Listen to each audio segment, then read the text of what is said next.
जो mental math class 10th का अब हम एक नया पार्ट कर लेते हैं चैप्टर नंबर 8 से ट्रिग्नोमेट्री। और जैसा कि मैंने इस पार्ट से पहले भी एक वीडियो बनाई है जिसमें आप फॉर्मूले लर्न करने का एक टेक्निक सीख सकते हैं। और अगर आपको टेक्निक आ गई तो आप ज़िंदगी भर नहीं भूलेंगे। एक चीज़ और मैं आपको बताना चाहता हूँ, मुझे बहुत से कमेंट्स आते हैं सर हिंदी मीडियम में बनाओ। तो मैं सभी बच्चों को बताना चाहता हूँ कि जो बच्चे हिंदी मीडियम में पढ़ते हैं या जिनको हिंदी की वीडियो की ज़रूरत होती है हिंदी मेंटल मैथ की, तो वो मेरे यूट्यूब के दूसरे चैनल पर जाए जिसका नाम है मैथ्स विद हरी सर। आप यूट्यूब के सर्च बार पर लिखिए मैथ्स विद हरी सर तो आपको मेरा चैनल मिल जाएगा। आइए करना शुरू करते हैं। तो बच्चों यहाँ पर मैंने पहले से क्वेश्चन लिखे हुए हैं जैसा कि आप देख पा रहे हैं, तो इनको वन बाय वन हम कर लेते हैं। पहला पार्ट बना लेते हैं। तो सबसे पहला जो क्वेश्चन आप देख रहे हैं यहाँ पर, ये क्वेश्चन नंबर, ठीक है ना, फर्स्ट यहाँ पर है। और क्या कहता है क्वेश्चन, देखिए बहुत ही ईजी है। लिखा है, इसको सोल्यूशन करेंगे थोड़ा शॉर्ट ट्रिक से ही करेंगे। a plus B equal 90 degree, ठीक है। फिर लिखा then find the value of tan a और tan b। tan a और tan b की वैल्यू हमें फाइंड आउट करनी है। आइए करना शुरू करते हैं। तो बच्चों जैसा कि आप देख रहे हैं, तो हमें पहले इसको 10 में कन्वर्ट कर लेना है। तो यहाँ पर हम लिखते हैं, या फिर आप एक काम करें, इस b को ना आप इधर ले आएँ, ठीक है। पहले आप इधर ले आएँ, इधर ये प्लस का इधर आकर ये माइनस का हो जाएगा। तो हम लिख सकते हैं बच्चों यहाँ पर tan a, ठीक है, इक्वल 90 डिग्री माइनस बी, इस तरीके से लिख सकते हैं, ठीक है। अब यहाँ पर भी इसके सामने भी आप 10 लिख दे, आगे लिख दे या पीछे लिख दे, एक ही बात है, कोई दिक्कत नहीं है। मैं पीछे लिख देता हूँ, आगे जगह नहीं है, ठीक है। तो ये आपका हो गया tan a इक्वल होगा यहाँ पर ये, ठीक है। अब बच्चों आपको एक चीज़ याद रखनी है, देखो मैं जो बताना चाहता हूँ यहाँ पे 90 माइनस थीटा या जो भी आप फॉर्मूले में लर्न करते हैं यानी ये इक्वल हो, ठीक है, यानी 10 90 माइनस थीटा हो तो ये इक्वल होता है बच्चों किसके, कोट के, कोट थीटा के। और थीटा की जगह यहाँ पर क्या लिखा हुआ, बी लिखा हुआ, तो इसकी जगह हम कोट बी लिख सकते हैं बच्चों, इस तरीके से लिख सकते हैं। तो अब यहाँ पर बच्चों आप देख रहे हैं कि tan a इक्वल आ रहा है कोट b के, ठीक है। तो इसी से हम करेंगे। तो यहाँ पर जब आप देख रहे हैं कि tan a लिखा हुआ है तो tan a की जगह हम क्या लिखेंगे, कोट b लिखेंगे। तो मैं इधर लिख देता हूँ कोट b, और इधर ये क्योंकि दोनों के बीच में कोई साइन नहीं तो मल्टीप्लाई आप समझ सकते हैं, और इधर ये tan a लिखा जा सकता है इस तरीके से। मैं थोड़ा tan b मैं एक्सप्लेन कर रहा हूँ, इसे थोड़ा टाइम लग रहा है, लेकिन आप जब करेंगे तो बड़े दिमाग से ही कर लेना। तो cot b into tan b, तो cot b cot theta equal होता है 1/10 के, ठीक है। तो 1/10 के, और यहाँ पर b है तो b लिख दीजिए और इंटू यहाँ पर tan b, ठीक है। आप चाहे तो इसको ये देखो यहाँ मैंने लिया tan b से tan b कैंसिल हो गया तो 1 इसका आंसर आ गया, ठीक है। आप चाहे तो मैं ये कह रहा था कि हाँ यहाँ पर 10 है, आप चाहे तो इसको कोट में भी चेंज करके इसको सोल्व कर सकते हैं। आइए करते हैं नेक्स्ट क्वेश्चन। अब नेक्स्ट क्वेश्चन क्या कहता है, देखो लिखा है a plus B equal 90 degree, ठीक है। a plus B equal to 90 degree, और एंड sec a की वैल्यू है यहाँ पर 19/7, देन फाइंड कोसेक b की वैल्यू हमें फाइंड आउट करनी है। तो सबसे पहले बच्चों फिर आपको वही काम करना है। यहाँ पर आप लिख लीजिए, यहाँ पर ये a और इक्वल का साइन मैं इधर लगा देता हूँ अब की बार, और 90 डिग्री माइनस इस b को हम इधर लेके आए तो ये हो गया, ठीक है।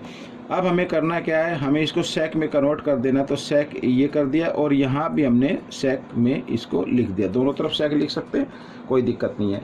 अब बच्चों देखो यहाँ पर सेक 90 डिग्री माइनस थीटा, इसे थीटा मानिए, तो ये इक्वल होता है कोसिक के, कोसिक थीटा के। तो कोसिक बी यानी कि इस तरीके से हम इसको लिख सकते हैं यहाँ पर, तो इसकी जगह कोसिक बी लिखा जा सकता है, ठीक है।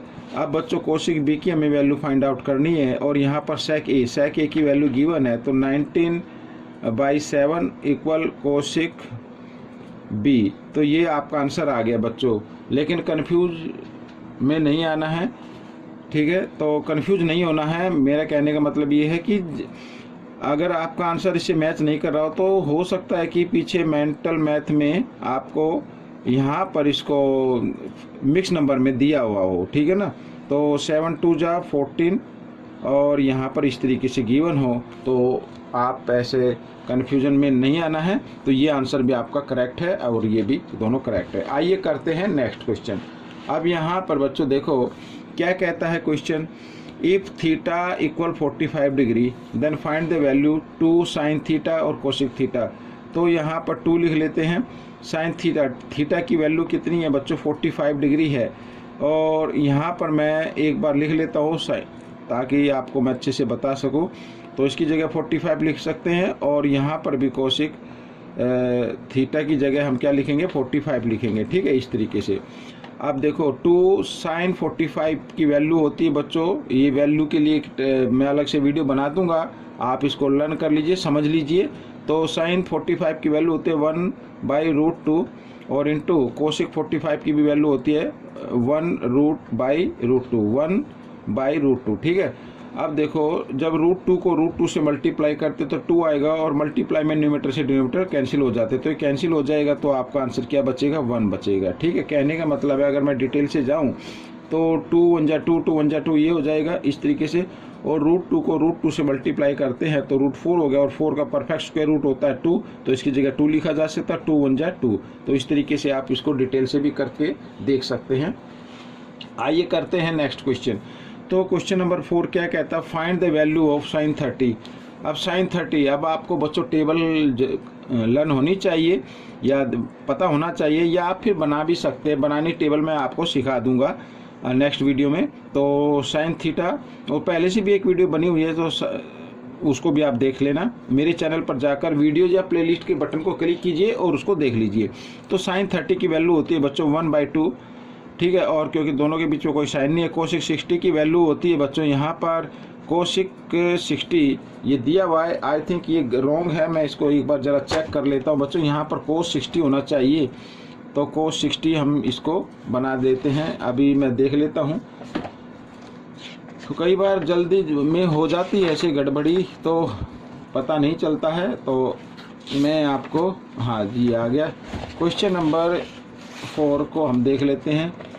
जी हाँ, यहाँ पर कोस 60 है, तो कोस 60 मैंने इसको बना दिया। कोसिक नहीं है, कोस 60 है, तो आप इसको देख लो।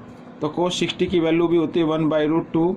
ठीक है, प्लस का साइन है। अब कोस 30 की वैल्यू होती है बच्चों √3/2, यहाँ पर मैंने लिख दिया है।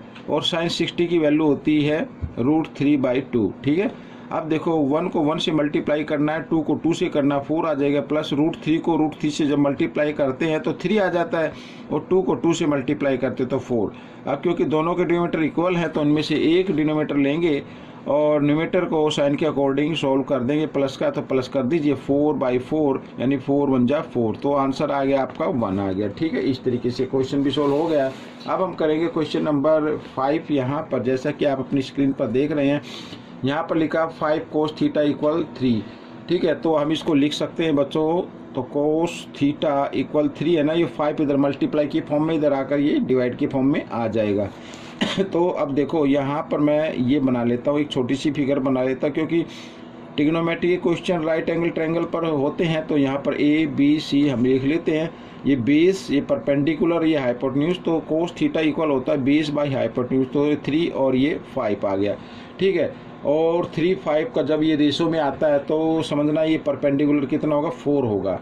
अगर आप चाहे तो निकाल भी सकते हैं।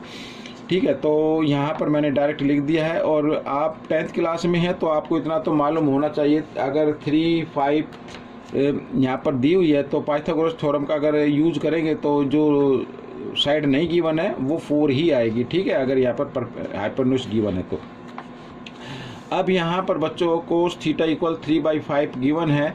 ठीक है, और हमें वैल्यू फाइंड आउट करनी है। यहाँ पर 5 और लिखा है साइन थीटा। साइन थीटा होता है बच्चों, थीटा इसको मान लीजिए, साइन थीटा होता है परपेंडिकुलर बाई हाइपोटेन्यूज, तो यहाँ पर लिखेंगे 4/5 और फिर माइनस का साइन है तो 3 लिखा, 3 लिख दीजिए। कोस थीटा लिखा, कोस थीटा की वैल्यू होती है जो कि आपके सामने है, कितनी दी हुई है, 3/5 गिवन है। ठीक है, ये हो गया। अब इसको, अब यहाँ से ये कैंसिल हो गया तो इसको आगे कर ले देंगे बाद में। तो 5 लिखा है, 5 लिख लीजिए। और साइन थीटा लिखा, साइन थीटा की वैल्यू बच्चों जो कि आपके सामने आई है 4/5, सिर्फ प्लस के साइन का डिफरेंस है, बाकी कुछ नहीं है। तो आप यहाँ पर यूँ का यूँ लिख दीजिए इसको। ठीक है, अब देखो 5 से 5 कैंसिल हो गया। अब यहाँ पर ये 4 बचा और इधर है माइनस, और 3 3 जा 9/5 रह गया। इधर भी ये आएगा लेकिन प्लस का साइन आएगा इसमें, ये प्लस का साइन मैंने लगा दिया है। तो दोनों का आप क्या कर लेंगे, एलसीएम ले लेंगे। 5 और 1 का एलसीएम लेंगे तो 5 आएगा। आइए मैं इधर करके दिखाता हूँ। तो 5 आ गया, और 5 आने के बाद आपको क्या करना है, क्रॉस में भी मल्टीप्लाई कर देना, क्योंकि वन साइड में 1 है। तो 5 4 जा 20, यहाँ पर 20 - 9, और इस तरीके से। और यहाँ पर आ जाएगा बच्चों 20 + 9 आएगा, ठीक है, क्योंकि इसमें प्लस का साइन है। तो 20 में से 9 माइनस करेंगे तो बच्चों 11 आ गया, 11/5 आ गया, और यहाँ पर मल्टीप्लाई का साइन लगाए और इसका रेसिप्रोकल इधर लिख दे। तो यहाँ पर 5 नीचे है तो ये ऊपर आ जाएगा और इधर आ जाएगा 29, ठीक है। तो 5 से 5 कैंसिल हो गया, 11/29 is the answer of this question. तो ये क्वेश्चन सोल्व हो गया। अब इस पार्ट का हम लास्ट क्वेश्चन कर लेते हैं, ये भी बड़ा ईजी है, ठीक है। अब देखो, कोई भी दिक्कत हो तो बच्चों आप मुझे कमेंट्स बॉक्स में लिख सकते हैं, और मैं उसके टॉपिक पे ऊपर दोबारा फिर वीडियो बना दूंगा आप बच्चों के लिए। तो tan θ = 12/5 यहाँ पर गिवन है, ठीक है। और हमें जो वैल्यू फाइंड आउट करनी है 13 sin θ/3 की करनी है। तो यहाँ पर मैं एक छोटा सा राइट एंगल ट्रायंगल बना देता हूँ ताकि हमें थोड़ी सी इजी हो जाए इसको अंडरस्टैंड करने में। तो tan θ होता है बच्चों परपेंडिकुलर बाय बेस, ठीक है, ये होता है। अब ये भी आपको रेशो याद रखना होगा, जब 12/5 होता है तो हाइपोटेन्यूज इसकी हमेशा 13 आएगी, ठीक है।